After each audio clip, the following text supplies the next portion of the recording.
With me is Shruti Mishra. Here are the top headlines from the startup space.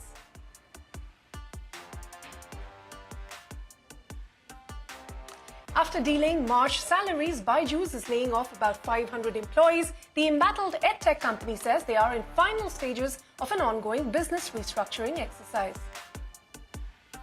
Zomato receives a service tax demand and penalty order aggregating over 184 crore rupees. The online food delivery giant in a stock exchange filing late last night said it will be filing an appeal against the order before the appropriate authority.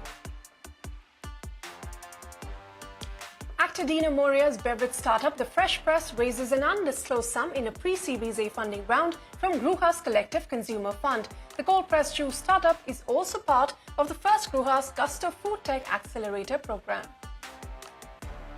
Cricket gaming startup Hitwicket ropes in Harsha Bhogle as a strategic investor. The company aims to leverage the involvement of the ace commentator to enhance its global outreach to 50 million downloads in the next 2 years. NYSE-listed TransUnion picks up a minority stake in India's deep tech startup SatShow to leverage advanced Earth intelligence and satellite imagery to boost financial inclusion in the agriculture sector.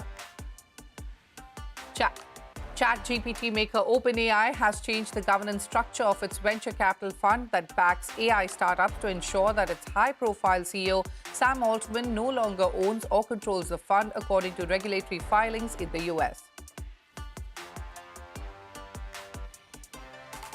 Google agrees to destroy billions of data records to settle a lawsuit claiming it secretly tracked the internet use of people who thought they were browsing privately in incognito mode. Under the settlement, Google will now update disclosures about what it collects in private browsing. Those were the headlines that we're tracking from the startup world. Straight to the top story today, troubled edtech startup BYJU'S has begun to lay off employees via phone calls. Sources tell CNBC-TV18 that 500 jobs will be cut in this current round of job cuts. The layoffs will primarily impact the sales team. Ritu, you're tracking this story. Tell us more.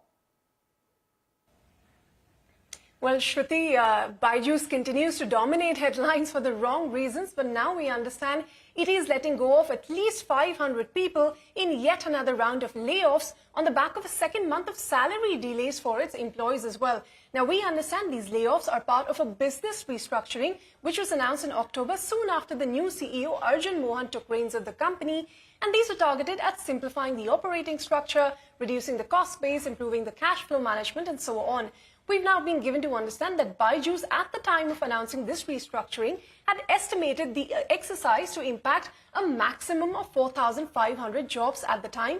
And since then, if you recall, BYJU'S has already cut about 2,000 jobs in October and another 500 in the current round. So this would imply that another 1,000 to 1,500 jobs could still get affected in the coming months in a worst-case scenario for the company, although our sources in BYJU'S said they expect the current round to be the last round of cut-offs, layoffs. Now, remember, BYJU'S has already laid off more than 10,000 employees since 2022 amid the financial and legal troubles that the edtech finds itself in. In a statement to us, BYJU'S did confirm the layoffs without putting any number to it and has blamed it on the stalled rights issue yet again. It says that it is in the final stages of a business restructuring and that it is going through an extraordinary situation because of the ongoing litigation with 4 foreign investors, where it said every employee and the ecosystem is going through tremendous stress. It claimed that it will be able to put this unfortunate situation behind it soon, with majority investor support for the $200 million rights issue, which of course now we know is still pending some legal hurdles. So moving on from there, online cricket gaming startup Hitwicket has secured a strategic investment from cricket commentator Harsha Bhogle. The startup plans to leverage Harsha Bhogle's cricketing expertise to co-create unique gaming experiences for cricket fans around the world. Hitwicket says it has 5 million downloads to date and it aims to achieve 50 million downloads globally in the next 2 years. So joining me now to give us insights into what this strategic investment means for the company and the road ahead is Kashyap Reddy, the co-founder and CEO of the company. Kashyap, welcome to Startup Street. Thanks for your time here. Tell us about this strategic investment. You haven't disclosed how much Harsha Bhogle has put in the company. And, this is the second investment since your $3 million raise in 2022, or, what is the total you've raised to date? We've raised a total of about $3.5 million. The last one being a $3 million round from Prime Venture Partners.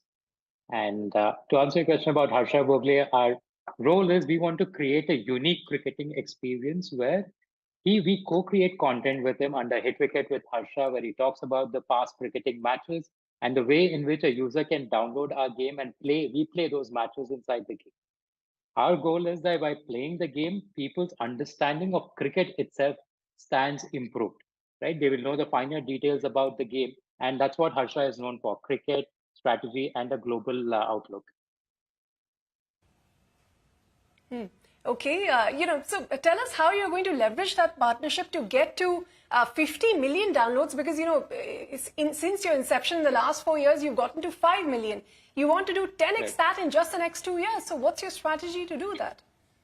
From the onset, our goal was to build the global gaming franchise out of India, the first one to come out of India.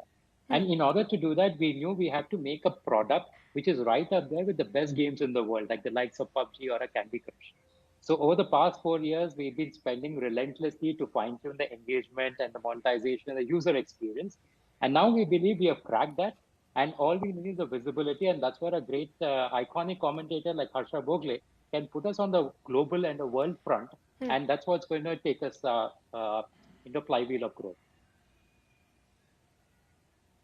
Well, since you've cracked the business part of it, let me just ask you to give us a sense of the kind of user engagement that you're seeing on the app, and how are you monetizing this engagement? Because that's where, the big question mark is what the average revenue you're generating per user per month. Right. So compared to most other games built out of India, particularly the cricket games, we are completely ad-free. We knew from the onset, if you want to build $1 billion gaming business, you had to focus on in-app purchases, which means give best-in-class user experience for a user, right? Make the experience so much fun that the user feels that, yeah, this is the kind of content that I want to pay for. And that's exactly what we are seeing, that today people are spending 42 minutes on our game every single day. And this is on an average, right? And we have engaged users spending more than 2 hours on our game. This is comparable to the likes of a PUBG or a Free Fire. And that's what leads to monetization.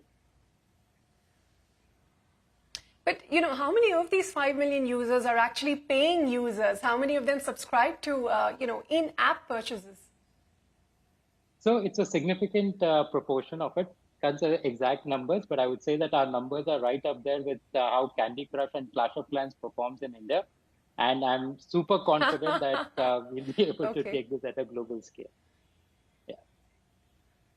Okay, Hitwicket taking on Candy Crush. But, needless to say, India is a cricket-crazy nation. Of course, India is one of your top markets for the application. Apart from UK and Australia, also understandable, but USA, that's where you're seeing some good traction of late. You say, give us a sense of, if that's the market you want to expand in, what are the new markets you're looking to enter? Which markets look more promising? Yes, and USA has been truly an inspiring case study for us. Because what we are seeing is it's not just the South Asian expats who are playing a game. We've actually interacted with American users who have actually downloaded the game and started playing. And basically the story goes is that these are all sports fans, but because cricket is becoming so popular in the US with the Cricket League and the World Cup happening in the US, people have started becoming curious, the American users. So they started downloading cricket games, and when they download our game, they find it very easy to play. And the users have actually told us, okay, I have learned about cricket by playing your game. And that's what's like super exciting for us, because it's like literally we are creating a new market, one that, as you mentioned, that you wouldn't even plan for earlier. And now we see it happening now. And of course, now talks of cricket being included in Olympics is sure to give a further push. But give us an insight into the size of the opportunity itself, the global gaming industry and the kind of consumer spends that you're seeing on it, the size of the India market, because, where you operate here in India, everyone from Dream 11 to Nazara to MPL, there's plenty competition. What's unique about Hitwicket? What do you plan to do in terms of increasing your market share?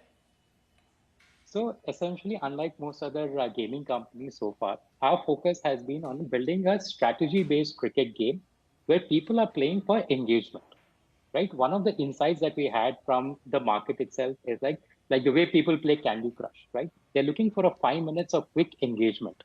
And in order to make a cricket game that's fun to play in a span of 3 minutes, where you can easily play on a mobile with a tab-based controls, is an insight we had. Make a game that a 10-year-old can play and even a 60-year-old can play, and make a game that a kirana shop owner can play and even an investment banker can play and have fun with. So that is the kind of IP that we have cracked because cricket as a genre is an uncracked market, cricket gaming as a genre. And that's what we believed in. And that's when we showed the game to Harsha Bhogle as well, he was super impressed. I have not seen anything like this before. And yeah, with cricket and strategy, we believe that we can crack gaming for cricket. Cricket is the second largest sport in the world. There's no reason one of the top 10 games in the world should not be a cricket game. Well, Kashyap, it was a pleasure speaking with you. Thank you very much for your time here on CNBC TV18. Thank you. It was a pleasure being here. All right, moving on also on what's brewing, actor-entrepreneur Dino Moria's cold-pressed juice brand, The Fresh Press, raises fresh capital from Gruhas Collective Consumer Fund. My colleague Aishwarya Anand visited the Fresh Press outlet in Mumbai's Bandra and caught up with founders Dino Moria and Mithil Lodha to discuss their vision for the startup. Take a look.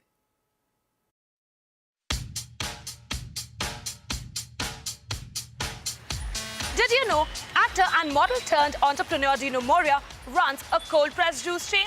Well, if you didn't before, now you do.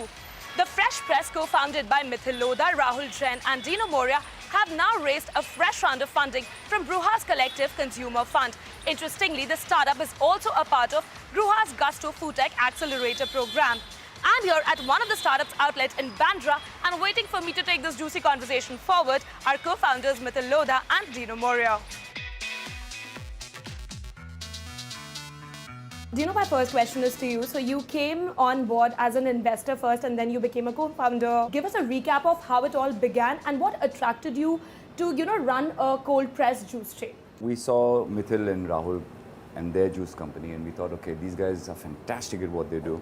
2019, I think we got together and we created the Fresh Press and we realized there's a huge gap in organized fresh press juice, especially cold press. There's no one brand you can think of that sells really fresh cold pressed juice. And that's when we thought, okay, let's create Fresh Press, and that's what we do. Give us a sense of the kind of product portfolio that you have. So currently we have a wide range of products, starting from, we have cold pressed juices, milkshakes, we have smoothie bowls, cut fruits, exotic fruits. We also have a 7 days plan, subscription plan, which has vegetable juices, exotic vegetable juices, kale, parsley, celery. We have avocado milkshakes. So we have a wide range of products. Okay. Yeah. So if I have to understand, like, if you have to mention your SKUs, what would the number be? Around 85. 85 SKUs. Yes. Any plans of expanding that and venturing into newer categories? Yeah, new categories we are planning. So apart from juices, we want to pivot into health segment itself. Okay. So it may be fruit chips. So it's a plan which we will unfold Once we have many more outlets, we just want to increase the offerings. Great. So you gave me a connecting point to this. I wanted to ask you because we are at your Bandra outlet. Yeah. So I want to understand how many more such outlets do you have, and what does the expansion plan look like? So we are at about 40 odd stores, and those are a variation of shop-in-shops and standalone like this. Now the standalone also behave as cloud kitchens. Swiggy and Zomato have a large business for us over here. We have a tie-up, for instance, with PVR. We also have something with Reliance Jio, Fresh. Plan right now is to reach at least about 150 to 200 in the next year and a half. So since you have over 40 stores, so I want to understand from you that where do you get the most of your traction from? If you're talking about cities, which cities are the best performing in terms of where you're getting the most number of consumers, and what are the plans to tap the Bharat market? Currently we are doing very good numbers from the South Indian market. Hyderabad, Chennai, Bangalore, Mumbai, Gujarat, Delhi, Chandigarh, that is also there in the pipeline. If I tell you about the 3 years expansion plan, it would be around 1,000 QSR stores, which will cover, as you said, which will definitely cover tier 2, tier 3 cities as well. For instance, gyms and health clubs. Now there's a whole network and chain of fitness health institutions, which we want to go into. Help me understand the anatomy of a juice box. So tell me, what kind of money do you put into the juice box and how are you pricing it for the customer? We'd like to be affordable. We want it to go to as many people as possible. So it is almost 40-45% of the consumption of the fruits, bottle, everything, packaging material and everything. It costs us around 45%. So if I'm selling this bottle at 100 rupees, this costs me around 45 to 50 rupees. You've also raised funds from Gruhas Collective Consumer Fund. So I want to understand, how much capital have you raised and where do you plan on deploying this capital? We've raised this much. Because you're not putting a number to it. At this point we don't want to reveal a number, but we've had Gruhas Collective come in and they've loved the idea, they loved what we are doing, they loved the numbers because we're doing good numbers, and I think they will help us coming in on board because they will help us grow to where we want to reach. So what kind of revenues have you clocked and what are the targets that you're setting for the end of this year? So last year we clocked around 3.5 crore, 3.5 crore, and this year we have grown almost by twice. And for coming year, I'm pretty much sure we'll close it around 15.5 crore. Of course, you've invested in F&B industry, you've invested in healthcare industry. So what is your investment philosophy? If I like an idea and if I see a team that's fantastic and I think it can go to market and it has a big consumer, then I'd be interested in something like that. So whether it's hospitality, tech, pet care, health, wellness, we have some fantastic tech coming out of India for AI, and there's opportunity there. Nothing's come my way yet. I'm looking at a few things. On that note, as we're reaching towards the fag end of the interview, quickly tell me, each of you, 3 top products people should try from the Fresh Press. Berry Blast, smoothie bowl, mixed berry smoothie bowl, and for kids, Oreo milkshake should be one. Do you know? Well, it's mango season. You got to enjoy the mango. We got great orange juice. I love orange juice. And the green juices that we have. We are called the Fresh Press because we have Fresh. Everything is fresh. Okay, all right. Well, on that note, we're going to take a short break. But up next, AI security and risk management startup SydeLabs has raised $2.5 million, led by RTP Global. How does it plan to develop the AI security solutions for enterprises and a lot more? We're going to put those questions to the founders right after this break.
Welcome back to Startup Street. Artificial intelligence security and risk management startup SydeLabs has raised $2.5 million in its seed round of funding to build solutions aimed at securing Gen AI systems for enterprises. Now, the funding round was led by RTP Global and also saw participation from Picus Capital and marquee angel investor. To tell us how SydeLabs is helping enterprises mitigate cybersecurity attacks and abuse, joining me now is its co-founder, Ankita Kumari. Ankita, welcome to Startup Street.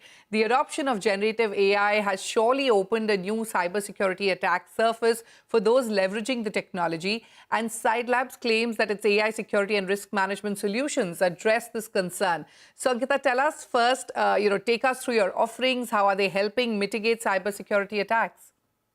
Absolutely. Firstly, thanks for having me here. So let's talk about SydeLabs. SydeLabs is a comprehensive AI security and risk management platform. Our current focus, however, is on two key problem areas, and hence we have two key solutions that we're currently focusing on. The first one is around the detection side of things, where we have a product called SydeLabs, which is actually an automated AI red teaming tool, which scans vulnerabilities in AI applications and gives enterprises a comprehensive report of all the security and safety vulnerability that might be there in your application. So that's our first area of focus. Parallelly, we have a second solution, which is around the prevention side of things. This is called SydeGuard. It's an intent-based real-time AI firewall, which actually protects attacks and abuse in real time, which might be targeted at your AI applications. Okay. While this is the current suite of offering, we definitely intend to expand more to cover the entire risk spectrum for AI applications. Okay. So, Ankita, tell us what kind of productivity boost do you provide to your clients? Is there a percentage that you can give us? More than percentage, I'd like to give you a flavor of what kind of vulnerabilities we're preventing. So with the first product, for example, SydeLabs, organizations can detect vulnerabilities in AI applications even before deploying them on production. Now, this saves them a lot of financial loss, which could have occurred had your application been out there with these vulnerabilities, or even protect their brand from any tarnishing which might happen when the application is out with any form of, say, safety vulnerability, security risk, etc. So that's one kind of protection which our products are giving. The second kind, which I already mentioned about, that preventing attacks and abuse in real time. Now here, if you see, when I talk about abuse, these are real dollars being saved for any enterprise. Right? Because AI compute and inferencing is a resource-intensive task. So our products help prevent abuse of your AI applications. Ankita, we're also seeing a lot of deep fake emerging with the adoption of Gen AI systems, generation of undesirable content that can cause harm to a brand, loss of goodwill and further legal risk. So how are your solutions more efficient than the traditional approaches used for cybersecurity? If you could explain giving us a use case. Absolutely. And as you rightly pointed out, there's a lot of, attack at the brand through toxic content or unsafe content that's coming out. And as I mentioned, our products actually scan for these kind of, responses coming out of your AI applications and either prevents them from reaching the outside customer or help you identify these early on so that you can fix them even before you release it in production, right? Just to give you an example of a recent incident which happened with Air Canada, where one of the customer chatbots ended up promising refund for a trip which was actually made. Now, this is a vulnerability which can cause dollars to enterprises. Yes. All these kinds of risks are mitigated with our solutions. All right. So this is how you're giving the confidence to your clients to deploy Gen AI applications without having to worry about security and safety blind spots. But tell me, who's your target customer? Are they large enterprises or you're also catering to the MSMEs? So our target customers are anybody who are meaningfully using AI to build applications. We're not size cognizant at this stage, because any meaningful usage of AI in building applications, you are prone to these attacks and abuse, and hence our target customers span all sides. Okay, let's now talk about your seed funding round. What are the fund allocation plans? How do you plan to use the money raised? Yeah, so in the space that we are, which is AI security, we believe that you always need to stay ahead of the bad actors, which means more R&D day in, day out, more adaptations to the product, and your product needs to evolve every single day. That being said, we deploy a lot of resources in updating our threat intelligence database, and hence bulk of the resources or the funding would be directed in R&D and product development, I would say. Okay. Ankita, you started operations last year. If you could take us through the current business growth numbers and also talk to us about your revenue growth targets for the future. Sure. While we've started operations late in 2023, which is 3 to 4 months old, and on 1st of March 2024, we launched our first product in beta, that's SydeLabs. So I'll give you numbers from SydeLabs. In this about 1 month of beta phase, we've helped about 15 plus enterprises scan their AI applications, and more than 50 plus applications. And using our product, we've detected more than 10,000 vulnerabilities across these 15 plus enterprises. Okay. Okay, one final question before I let you go, Ankita. How much of a runway does this $2.5 million give you, before you have to consider another fundraise? I wouldn't pinpoint to a time duration, but more to say we'll be comfortable for the medium-term horizon. All right, okay. Ankita, many thanks for joining us on Startup Street today and wish you the very best with all your growth plans. Thank you so much. It was lovely being here.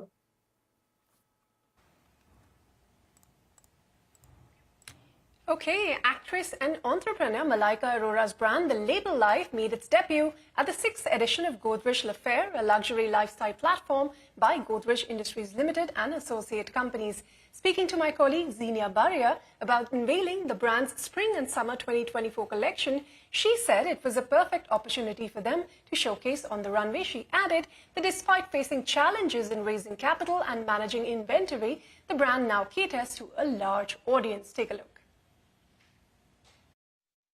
Tell us about the collaboration with Godrej L'Affaire and The Label Life. Well, firstly, the Godrej L'Affaire this is their 6th edition, and they've been doing this successfully over the last 5 years. This year when they approached us for their fashion segment, if The Label Life would showcase, I think we jumped at the idea because we'd never ever done a showcase of sorts in terms of a live fashion sort of an extravaganza. So I think it was just the perfect opportunity. What does it have in store? Well, we've always catered to a cross-section of women. We've always said it's AM to PM. We've always, had that tagline, so to speak, ranging from day wear to party wear to outdoor wear, lounge wear. So we've kind of really broken it down like that. What about catering towards body positivity, and how does it's not just about small, medium, and large. How do you all cater to that? Which is what I had said even earlier. We are not just catering to the prototype of small, medium, large. We've really worked hard about catering to a cross section of women, which I feel. And firstly, women should feel comfortable in our clothes. They should feel that they have the option of size, right. Which is we are catering to. Being body positive, I don't think a woman should feel that she needs to, settle for a size just because it's not available. I feel that's just so wrong, because I feel every time, you step out and if you go to buy something, you don't, and you're settling for something, I hate that feeling. But, talking about you being a woman entrepreneur yourself, can you tell us about the hurdles that you faced and having a woman team for The Label Life, as you mentioned earlier? Can you tell us about what the hurdles were, as well as how you managed to maneuver through it? So actually put all of it together. We were struggling with inventory, we were struggling with raising capital, and I didn't understand any of it initially. But with every year, I kind of figured that this is how it actually is. And, I was like, oh my God, what are we going to do with, with all of this inventory that we're sitting on? Because we can only cater to so many styles, because we only had that much,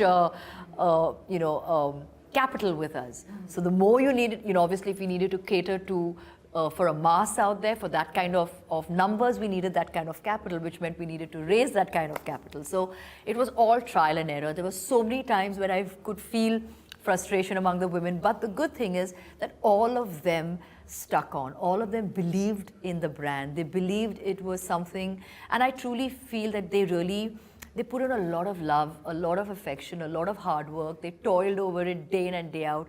A lot of them even didn't even have, salaries weren't given at a certain point, because we were still trying to trying to figure things out.